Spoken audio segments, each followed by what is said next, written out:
Shavua tov les amis, shalom. J'espère que vous allez bien.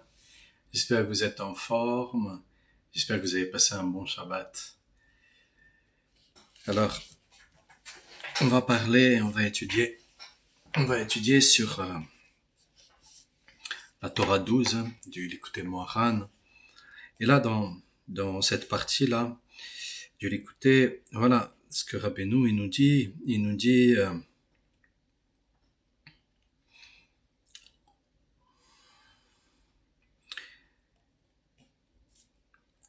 Alors, il serait attendu que l'érudit mal intentionné, lorsqu'il vient à étudier les enseignements du juste, soit ainsi saisi par le repentir.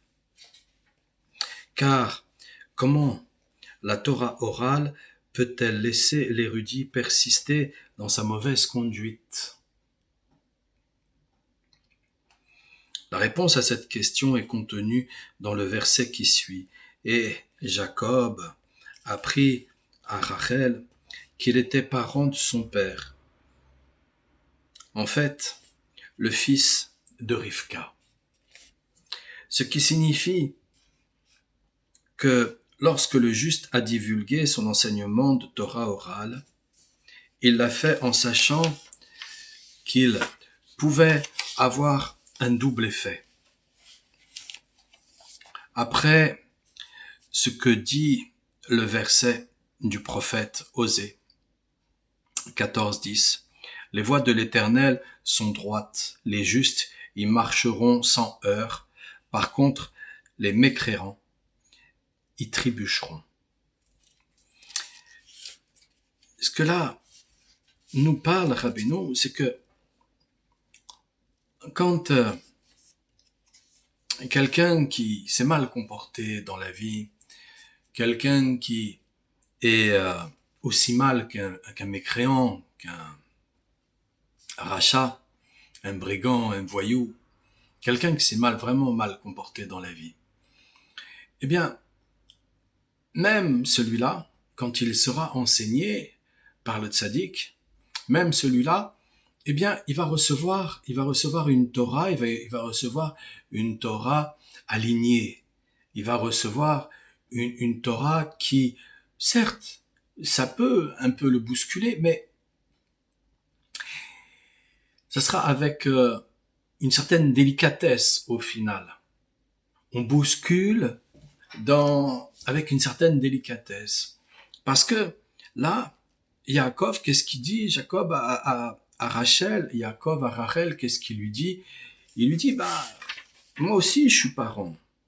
Moi aussi je suis, je suis parent de ton père. Voilà. Le fils de Rivka. Voilà. Donc je suis parent de ton père. Donc il vient lui annoncer que, oui, d'accord, ok, tu te sens pas forcément quelqu'un de bien, ok, mais moi aussi je viens de cette famille et regarde, au final, comment tu me vois, comment tu me regardes, eh bien au final, toi aussi tu peux devenir ça, parce que il y a de quoi faire, il y a la possibilité, parce que de toutes les façons, aux yeux d'Hachem, on sera toujours impropre, on sera toujours impur. Celui qui se croit pur, il vient devant Hachem et il verra bien que non, il est impur face à Hachem. Donc aux yeux d'Hachem, on sera toujours impur.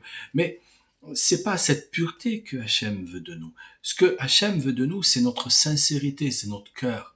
C'est ce que on va donner de plus cher. On va donner de plus cher. Donc quand, par exemple, on vient donner nos idées, on se dit, voilà, je viens chez le tzaddik, je suis rempli d'idées, je suis rempli de convictions, je suis rempli de savoir.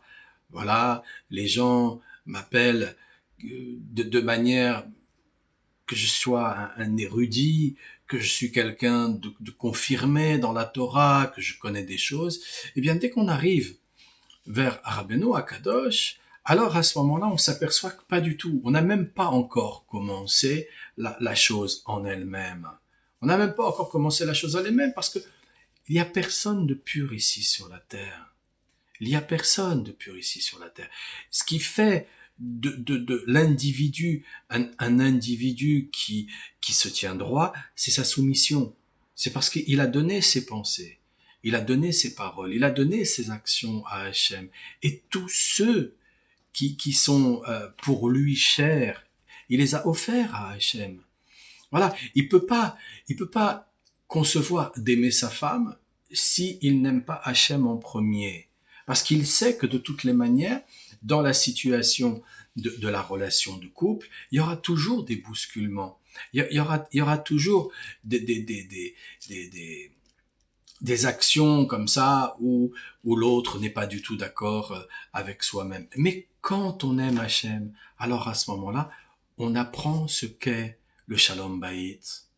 On apprend que dans une maison, eh bien, ce n'est pas les émotions négatives pour avoir absolument raison qu'on va devoir faire les choses en sorte. Et même si l'autre se trompe et que il insiste sur ce qu'il dit ou ce qu'il fait, ok, il n'y a pas de problème. On va laisser redescendre les émotions et comme on sait aujourd'hui que les émotions, en quelques minutes, elles redescendent quand on les a laissées passer. La vague, elle monte et elle redescend de toutes les façons. C'est ça une émotion. La vague, elle monte et elle redescend. Et quand on sait que les émotions, ça monte et ça redescend, en à peine 2 minutes, je crois. En à peine 2 minutes. Il y a eu des calculs comme ça, scientifiques, sur le fait de savoir combien de temps une émotion elle allait durer. Je crois que ça dure à peu près 1 minute 30, quelque chose comme ça. Quand on sait que ça dure à peine 2 minutes, on laisse, on se tait. Ferme sa bouche, on se tait. On attend que ça redescende. Voilà, ça va redescendre. De cette manière-là, on n'a pas mis de l'huile sur le feu. Et comme on n'a pas mis de l'huile sur le feu, alors ensuite, on peut voir si on peut éventuellement entamer une discussion, un échange. Un échange par rapport aux convictions de l'un et par rapport à nos convictions à nous, tout en sachant que c'est toujours la vérité de l'autre avec notre vérité. Maintenant, si on aime Hachem, maintenant si on est au service d'Hachem, maintenant si on est soumis à Hachem, la vérité de l'autre, on va faire très très attention. Notre vérité, on s'en fout. On s'en fout, totalement on s'en fout. C'est la vérité d'Hachem qui compte. C'est pas une vérité qui va être traduite par n'importe quel rabbin qui aura traduit de la Torah par rapport à ce que lui-même conçoit de sa vérité. Non, c'est la vérité de Rabbeinu Akadosh. C'est la vérité du tzaddik qui est Sodolam. La vérité qui est bien plus haute.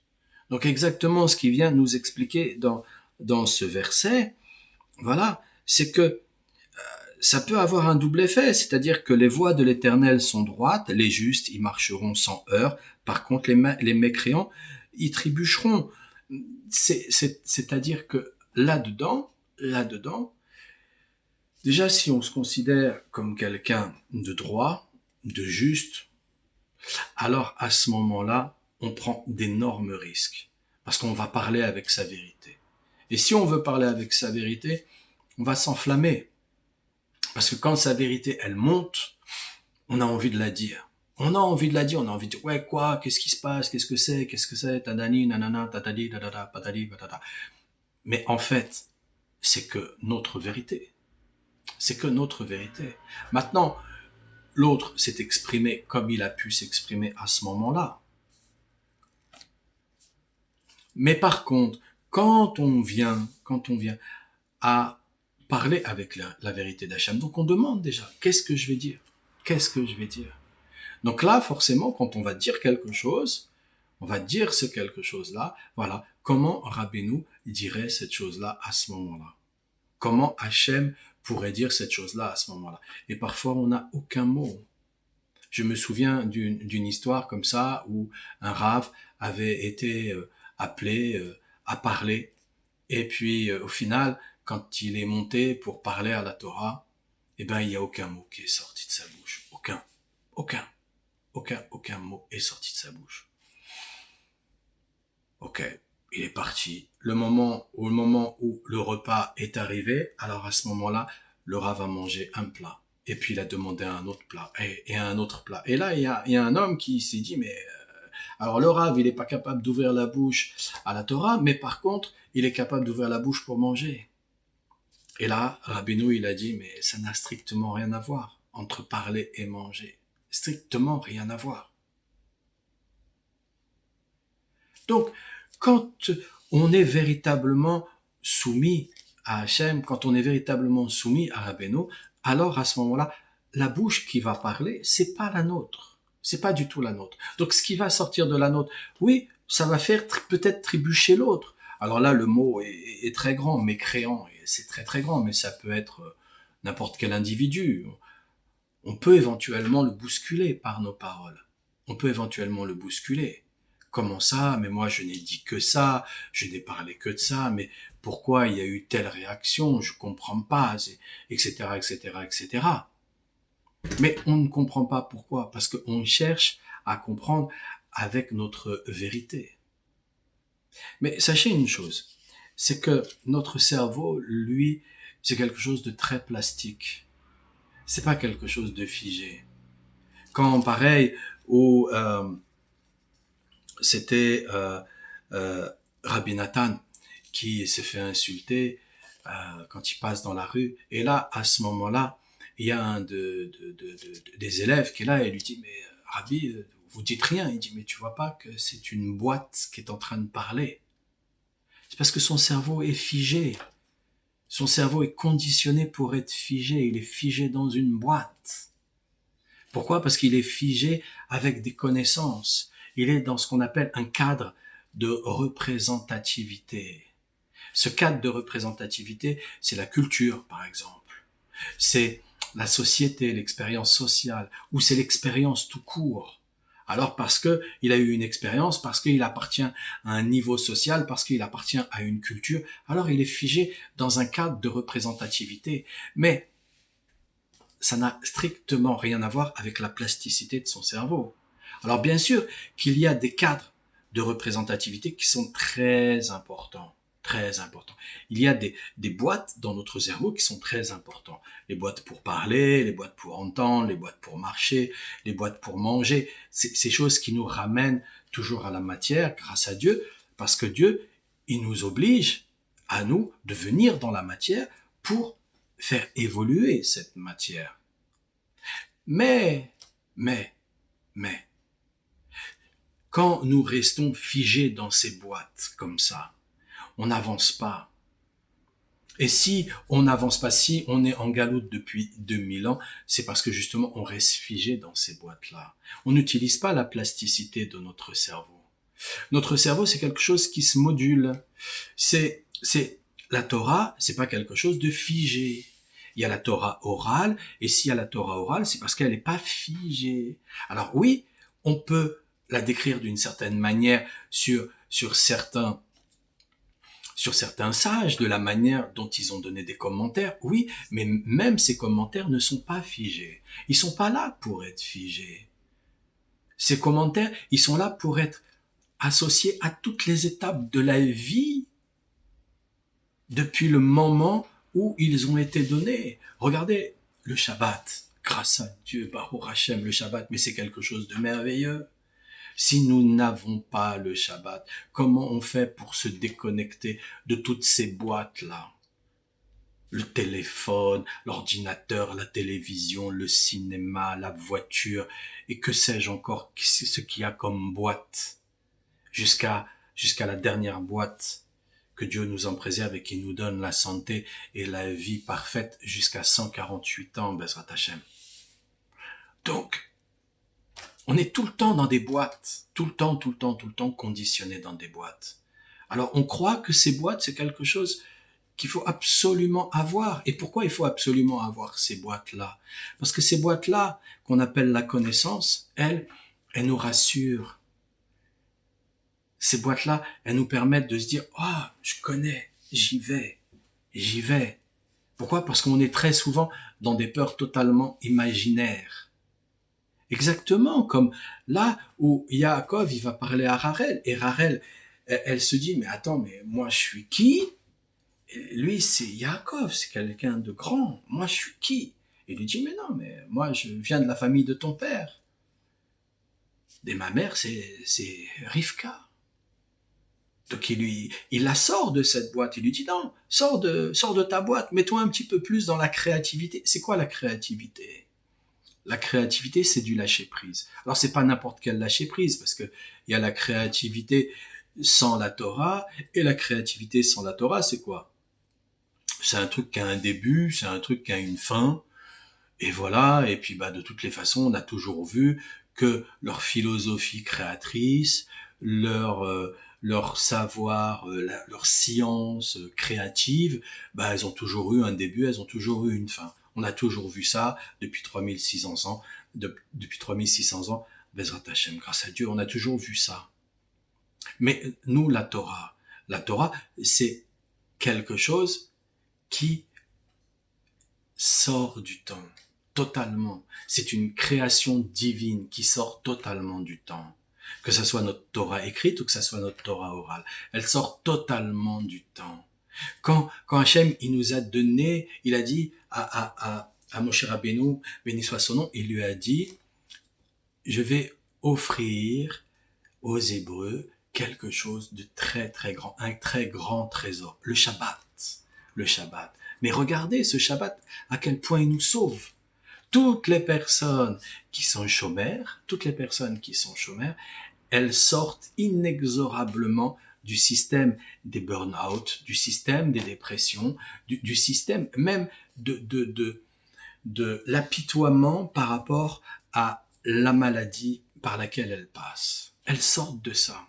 Elles sortent de ça. Pour quelle raison? Parce que toute la semaine, on est connecté à toutes ces boîtes. Toute la semaine, on est dans des boîtes. Toute la semaine, on est connecté à toutes ces boîtes. Et puis, au final, eh bien, arrive le vendredi après-midi et là, on se déconnecte. Shabbat, on va se déconnecter. Et là, durant le Shabbat, on est totalement déconnecté. Et comme on est totalement déconnecté, quel soulagement, quel soulagement. Mais regardez à quel point ils veulent absolument anéantir la plasticité des individus. Ils mettent à l'heure d'aujourd'hui les livres à travers les ordinateurs, à travers les Kindle, à travers les téléphones, à travers les smartphones. Non, c'est le livre en lui-même, c'est le livre papier en lui-même qui est important. C'est celui-là qui est important. C'est celui-là qui n'est pas une boîte. Il n'est pas une boîte. Il est un livre, il est totalement différent. Il a des paroles qui sont posées sur du papier, totalement différent. Et donc, s'ils veulent toujours nous mettre dans cette boîte, c'est parce que ça les intéresse. C'est parce qu'ils n'ont qu'une seule envie, c'est qu'on soit en boîte, c'est tout. Leur objectif, c'est d'éradiquer 80% de la population. Donc, que Dieu nous en préserve de tout ça. Heureusement que nous, on est concentrés sur le livre. Nous, c'est le livre qui est important. Alors oui, on va utiliser les réseaux, on va utiliser toutes ces boîtes pour passer les messages, pour faire en sorte de réveiller, en fait, réveiller la population, réveiller les mécréants, puisque là, il le dit aussi. Même un mécréant, il va s'élever, même un mécréant. Mais oui, mais parce que Rabbeinu, il a dit, mais ça y est, il a gagné. Il a gagné, il va gagner. Il a gagné parce que il a eu les accords d'Hachem, tous les accords qu'il a demandés, il les a eus, et il va gagner parce que voilà, c'est bon, c'est fait. C'est fait, le plus dur est fait. Maintenant, c'est qu'une question de distance. Et chacun d'entre nous va à un moment donné sortir la tête de l'eau. Bezrat Hashem. Chacun d'entre nous à un moment donné va sortir la tête de l'eau. Et sortir la tête de l'eau, c'est quoi? Eh bien, c'est sortir de ces boîtes, de cette pseudo-connaissance. Comment le Satan, il a fait pour attraper Rava? Il lui a dit, mais regarde, tu peux manger de l'arbre de la connaissance, du fruit de l'arbre de la connaissance du bien et du mal, tu peux en manger. Voilà, ça va pas te tuer, regarde. il t'a dit de pas manger du fruit de l'arbre de la connaissance du bien et du mal, et il t'a dit de pas le toucher, et il se met à le toucher, l'arbre. Et tu vois, je suis pas mort. Pourquoi? Parce que il lui a fait croire. Il lui a fait croire. Il lui a fait croire qu'il avait la connaissance et qu'elle n'avait pas la connaissance. Il lui a fait croire. Donc tout ce qui appartient à la connaissance met dans des boîtes. Tout ce qui appartient à la connaissance a un début et a une fin. A un début et a une fin. Alors oui, ils ont inventé les systèmes pour faire fructifier leur argent, leur richesse, afin justement de pouvoir dépasser ces dates butoirs qui sont généralement de 20 ans maximum. 20 ans maximum. Donc, c'est dans ces 20 ans-là maximum où, généralement, une personne qui commence et qui se fait avoir par le Satan, par le Yetzerara sur son chemin, une personne qui se fait avoir, alors, à ce moment-là, ça dure en moyenne une vingtaine d'années maximum. Plus court pour d'autres. Voilà. C'est toujours une question de temps. Mais, voilà. Mais, si ils ont réussi à pousser plus loin, c'est parce que justement, ils ont commencé à engranger. Ils ont commencé à garder, à thésauriser, à en avoir plus qu'ils ne pouvaient en avoir. Mais au final, toutes ces richesses, elles sont passées où? Elles n'existent plus. Aujourd'hui, leur richesse, c'est quoi? C'est du chiffre. C'est que du numérique. Mais demain, qu'à Dieu ne plaise, tous les satellites autour de la Terre, parce qu'il y a une éruption solaire, tous les satellites y crament, et il n'y a plus tout ça, donc ils n'ont plus rien. Donc tout ne tient qu'à un fil dans leur schéma. Et tout ce schéma-là, il appartient à Dieu, puisque nous on chante Schéma Israël. Eh ouais, eh ouais, eh ouais, je m'attache à toi, Israël. Hola, Israël, bonjour, Israël. Hein? On vient pas s'attacher à leur stupidité, à leur quoi, à leur vent. C'est que du vent, c'est que du vent, que du vent. Donc là, dans ce passage qui est très profond, qui va très très loin, on voit bien que la Torah, elle nous sert et elle nous servira tout le temps. Elle est hors du temps. Elle est hors du temps. Elle est totalement hors du temps. Elle nous permet d'aller et venir et de passer dans ce monde avec le moins d'écueils possible. Le moins d'écueils possible. Voilà.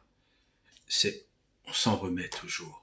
On s'en remet toujours à Hachem, on s'en remet toujours à Rabbeinu, on s'en remet toujours à Moshe Rabbeinu, parce que c'est là où vient la source de toute vie, toute vie.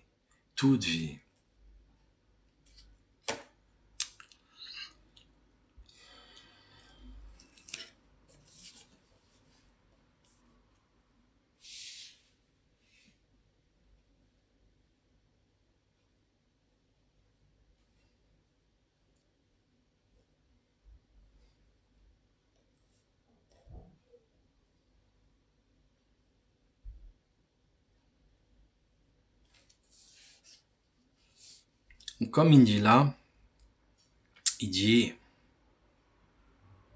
en ce qui concerne l'expression le parent de ton père, il suffit d'ajouter le mot en tromperie. Il y a une allusion aux mécréants que les chemins de la Torah font trébucher, alors que l'expression le fils de Rivka, la juste, veut dire qu'il est le fils d'une juste, allusion aux justes qui, eux, marchent dans les voies de la Torah sans heurts.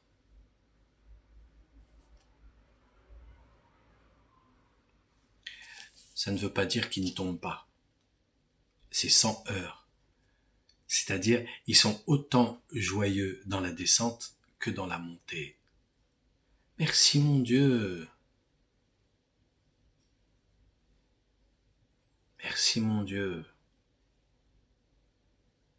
Je n'ai pas assez d'une seule vie pour te dire merci. Merci mon Dieu.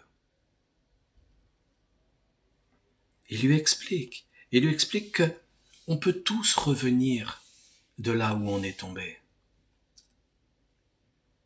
Parce que quand on est tombé généralement, si on ne remonte pas, c'est parce qu'on a honte. C'est pas parce qu'on se sent bien là-bas, c'est parce qu'on a honte. On a honte, alors on continue encore. Et on fait encore plus de bêtises. Et on accentue encore plus ces bêtises. Parce qu'on a honte.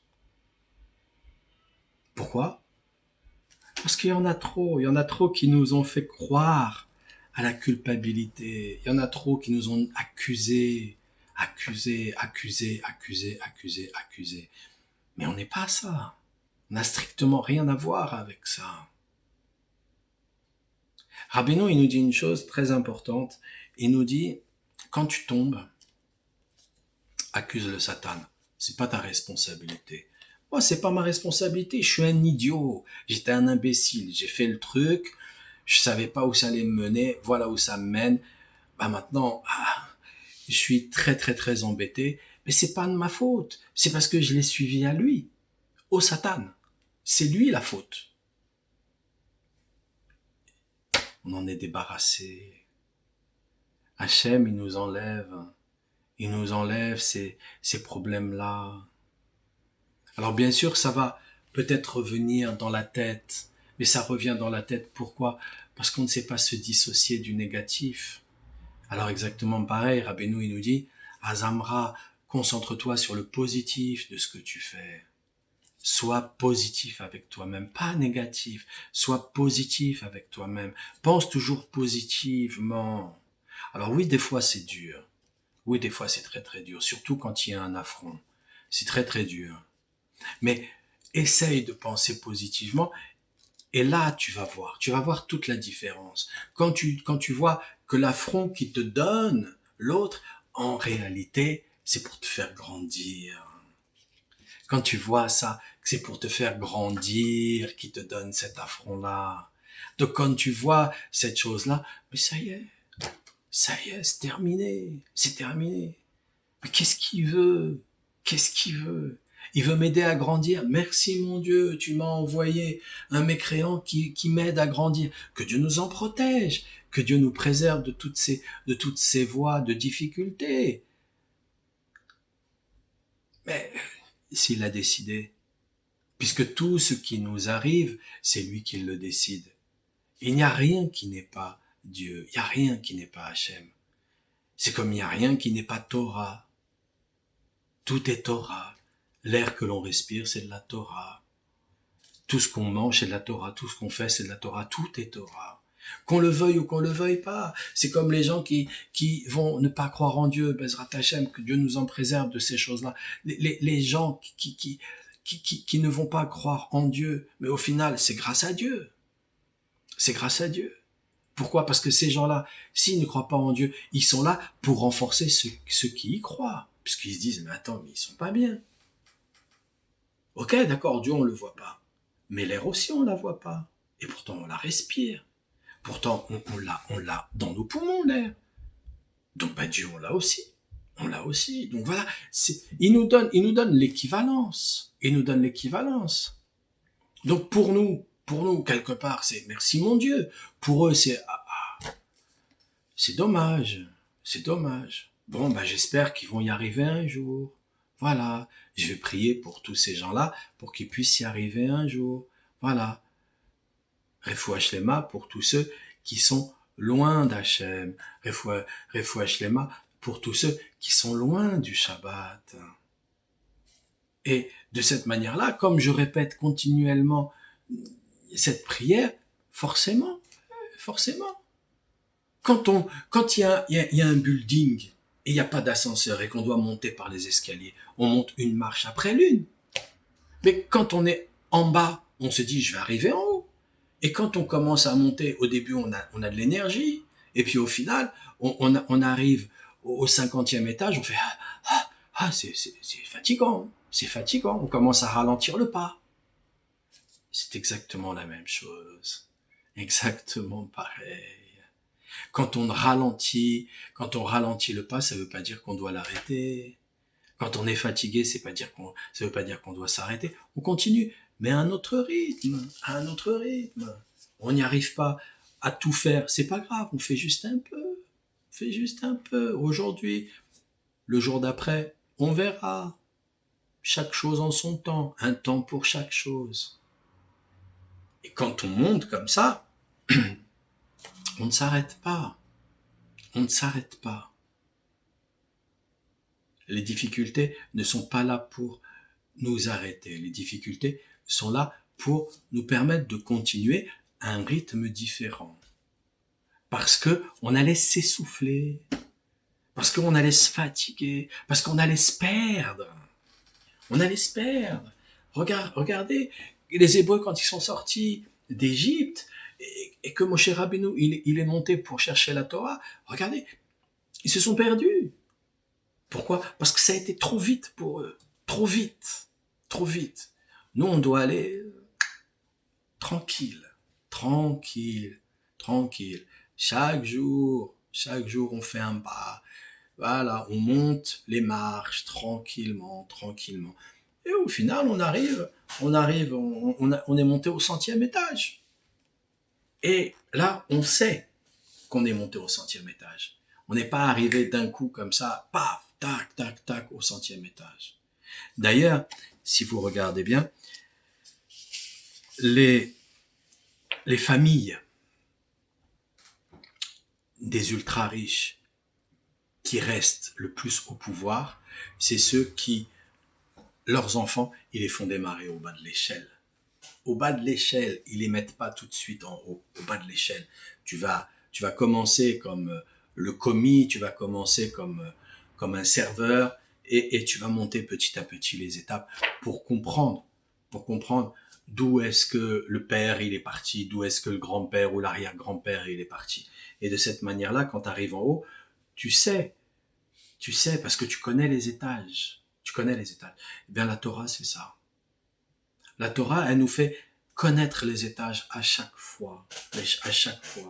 Dès le moment de notre petite enfance jusqu'à le plus tard possible dans notre vie, elle nous fait connaître les étages. Elle nous permet de nous maintenir dans une plasticité de notre cerveau et non pas dans une rigidité de notre cerveau avec des connaissances, genre des connaissances acquises et ça bouge pas. Non, non, non, non, non, non. Non, non, c'est une connaissance hors du temps, donc c'est une connaissance créative. Et les connaissances hors du temps, les connaissances créatives, elles n'ont strictement rien à voir avec les connaissances matérielles et donc les connaissances qui sont dans le temps, parce qu'elles ont un début, elles ont une fin, elles sont périssables, un peu comme l'eau, un peu comme l'eau. Il y a une différence entre les sources matérielles qu'on a sur la Terre et les sources divines. Les sources divines, elles sont intarissables et elles sont éternelles. Les sources matérielles, si elles bougent pas, elles pourrissent. Il y a une putréfaction à l'intérieur de tout ça. Donc tout ce qui va être en rapport avec la connaissance, ça pourrit. Ça pourrit. Donc, si on croit qu'on a honte pour sortir de notre état de malfaisant, d'individu qui a fait des bêtises. Si on croit qu'on ne peut pas sortir de cet état, on va pourrir avec cet état. Qu'à Dieu ne plaise et que Dieu nous en préserve de tout ça. Mais par contre, si on croit qu'on peut s'en sortir, alors on va s'en sortir. Ça prend du temps. Ça prend du temps. C'est sûr que passer d'un truc vulgaire rapide comme le vol ou je sais quoi encore comme bêtise qui peut exister, c'est vulgaire, c'est rapide. Passer d'un truc vulgaire rapide comme ça à un truc qui devient de plus en plus fin, de plus en plus subtil, c'est long. Parce que quelque chose qui est fin, quelque chose qui est subtil, c'est long à comprendre. C'est long pour y arriver. C'est long. Mais après, quand on a pris le pas, le cerveau, quand il commence à devenir flexible, ah, on y prend goût. On kiffe. On y prend goût. Pour nous, c'est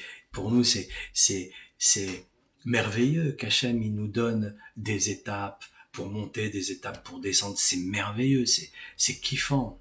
C'est kiffant. On se réjouit là-dedans. Sinon, on s'ennuie.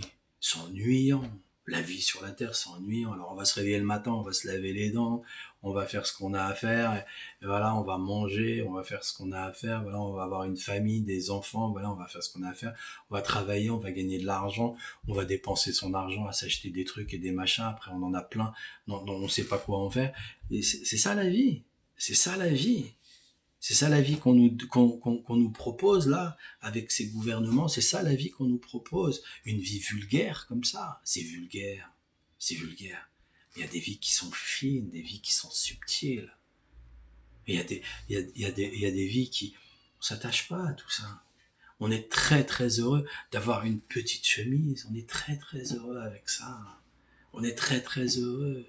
Voilà, on n'est pas là pour, on n'est pas là pour se plaindre, on est là pour dire merci. Ah, c'est génial. Oh là là, oh, j'ai des lunettes. Merci mon Dieu. Mais si j'étais au, je sais pas moi, quel siècle où il y en avait pas, mais je pourrais même pas lire. Merci mon Dieu. Oh là là, c'est magnifique. Et ainsi de suite. Et chaque chose que l'on a, bah voilà, on remercie. On est content de ça. On est content. On passe du stade de mécréant à un stade plus fin. Alors, oui, il y a le tzaddik qui est Sodonam, là. Voilà, c'est un Pélé, c'est un Pélé Plaïm, c'est quelque chose d'incompréhensible. Notre âme, elle n'est pas à ce niveau-là. Elle n'est pas à ce niveau-là. Mais, on peut se brancher. Et quand on se branche, ah, alors là, on est dans une sublimation. Il y a quelque chose de différent qui se passe. Exactement comme il y a une différence entre aller chercher de l'eau dans une rivière et avoir de l'eau courante dans l'appartement. Il y a vraiment une grande différence, très grande différence.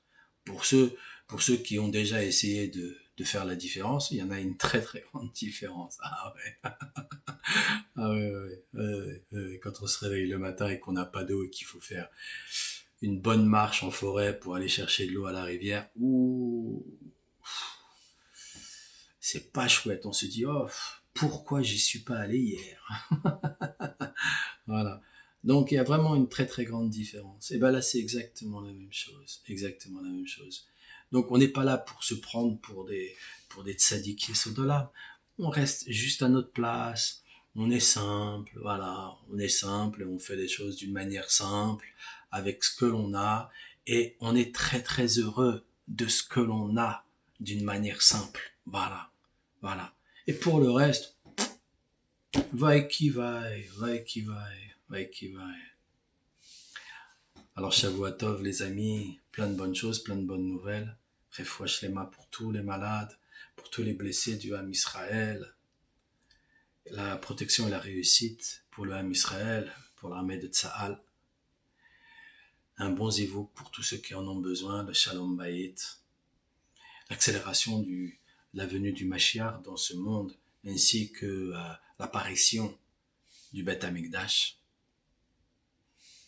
Et puis, pour tous ceux qui sont loin du Shalom, pour tous ceux qui sont loin du Shabbat, le Shalom sur la terre, la fin de toutes les guerres, de toutes les guerres, toutes les guerres, et la fin d'Amalek sous toutes ses formes, à tous les niveaux, à tous les niveaux. Excellente soirée les amis.